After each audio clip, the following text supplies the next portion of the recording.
Let's solve few problems based on straight lines, whatever we have done so far. Okay, let's start with the first one. See the first one. Reduce the following equations into intercept form and find their intercepts on the axis.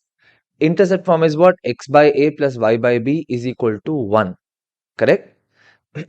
So in this, very first thing, we have to get it in the form of x by a plus y by b is equal to 1. See that 1 is very, very important. In the sense, the RHS should give you 1. Correct? So here what we'll do, we'll take the equation. So we are doing the first one, first sub question. 3x plus 2y minus 12 is equal to 0. Take the 12 to the other side. So we have 3x plus 2y is equal to 12. Remember, it's x by a plus y by b is equal to 1. So I should get 1 in place of 12. How do you get it? Divide both the equations by 12. Fair enough? So that means this becomes 3x plus 2y by 12 is equal to 1. 12 by 12 is 1. Individually divide, you'll get 3x by 12 plus 2y by 12 is equal to 1. See, if you simplify, what will you get here? You're going to get x by 4 plus y by 6 is equal to 1. Correct? So what are the intercepts now? The x-intercept becomes 4, y-intercept becomes 6, isn't it? So here you can say the x-intercept. So for this question, first question, x-intercept is 4, y-intercept is 6. First one answer, correct? Do the second one in the same logic here. See the second one, 4x minus 3y is equal to 6. It's already given us 6. So we have 4x minus 3y is equal to 6. Divide by 6. 4x minus 3y over 6 is equal to 1. Individually divide. 4x by 6 minus 3y by 6 is equal to 1. Or, see, here you can write this as 2x by 3. As that, or you can also write this as x divided by 3 by 2 minus y divided by 2 is equal to 1. Correct? So this becomes the answer. But here the value, the x-intercept becomes 3 by 2, y-intercept becomes minus 2 because minus y by 2. Correct? That's why the y-intercept becomes minus 2. So the answer for the first question, for the first one, x-intercept is 4, y-intercept is 6. Second one, x-intercept is 3 by 2 and y-intercept becomes negative 2. Fair enough? This is the answer for the first one. Let's do the next one now. See, in the second one, find the distance of the point minus 1 comma 1 from the line. This is given. So first and foremost, reduce the equation of the line in the form of ax plus by plus c is equal to 0. So here for the second question, we have 12 into x plus 6 is equal to 5 into y minus 2. Multiply 12x plus 12 into 6, 72 is equal to 5y minus 10. So now we have 12x minus 5y plus 82 is equal to 0. This is the equation. Now distance of the point, remember the formula, distance is d is equal to mod of ax1 plus by1 plus c1 divided by, or you can just say c. Other than c1, you can just write it as c. Root of a square plus b square. Is the formula? Let's just directly substitute. Nothing doing. Very easy. Here, x1 is minus 1 and y1 is 1. Isn't it? So your d value becomes, so d is equal to mod of a value is 12. 12 into minus 1. Next is minus 5i. Minus 5 into 1 plus 82. Whole divided by root of 12 square plus minus 5 whole square. Correct? Mod of minus 12 minus 5 plus 82 divided by 13. Root of 12 square plus 5 square is 13 square. Remember Pythagorean triplets? Same thing. So this is going to become minus 17 plus 82. Correct? Or you can just do, see, 82 minus 12 is 70. 70 minus 5 is 65. So you will get 65 divided by 13. So value is going to become 5 units.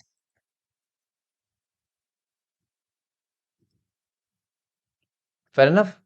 So this is going to be the answer for the second question. Now we'll solve the next set of that is the third and fourth problem. The third problem, see, find the distance between the parallel lines this and this. Distance between the parallel lines, correct? Formula, very, very, very important. We have done the formula in the last video, correct? You have distance d is equal to mod of c1 minus c2 over root of a square plus b square, correct? In our question, we can write, see, a value and b value are the same, right? So a value is 15, b value is 8. Now c1, I can take it as minus 34, c2 is equal to 31. Or you can take c1 as 31 and c2 as minus 34. Because you have a modulus sign, it makes no difference. Fair enough? Let's substitute now. Mod of minus 34 minus 31 by root of 15 square plus 8 square. So this is going to become minus 65 divided by modulus. Modulus of minus 65 divided by 15 square plus 8 square is 17 square. 17. Again, it's a Pythagorean triplet, 8, 15, 17. The answer is going to become, so d is equal to 65 by 17. So this is the value, so many units. Clear?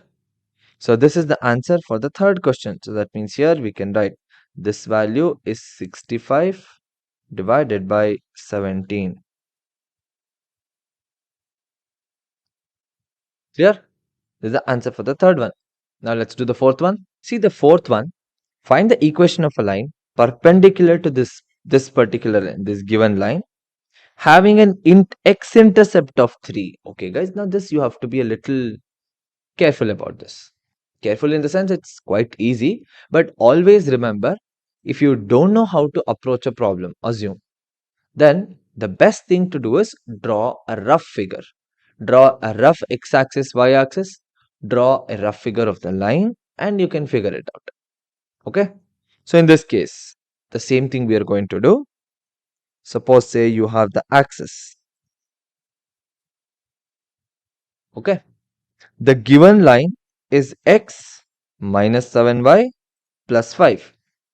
Remember the slope is minus a by b. It's a positive slope line. Isn't it? Because a value is 1, b value is minus 7. So minus a by b becomes a positive number. Since it's a positive slope, the line might look like something like this. Assume this is a given line.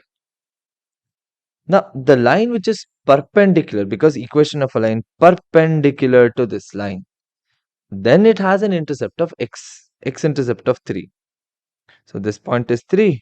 So let's assume that you have something like this.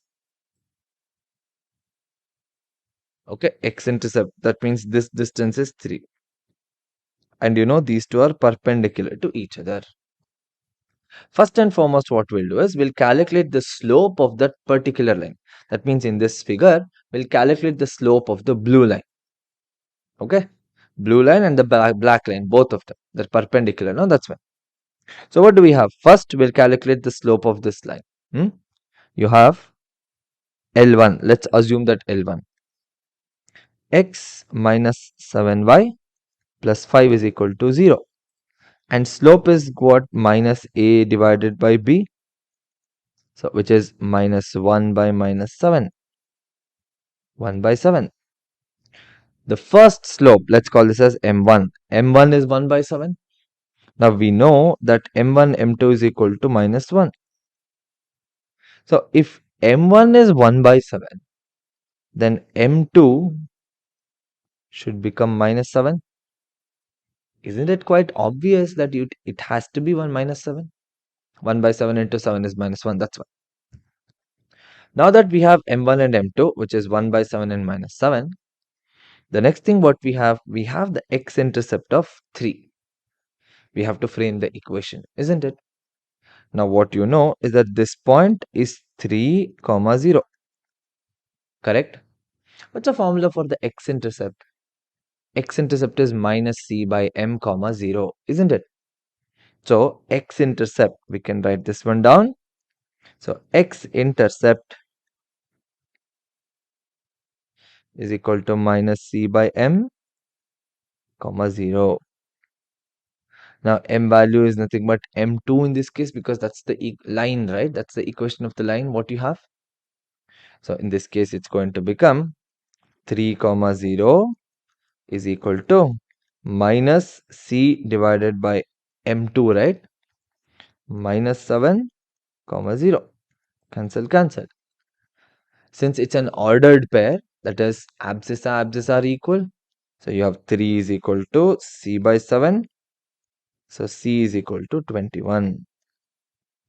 Now that we have the value of m and c, guys, y is equal to mx plus c. Very, very easy. Correct. So the equation is going to become y is equal to m is minus 7 minus 7x plus 21. Or you can say 7x plus y minus 21 is equal to 0. This becomes the equation of this one. That means here the fourth question, the equation of the line perpendicular line is what we have right now, which is 7x plus y minus 21 is equal to 0. Fair enough? This is the equation of the line perpendicular to this line, and also the line has an intercept of 3. Okay? Now let's do the next one.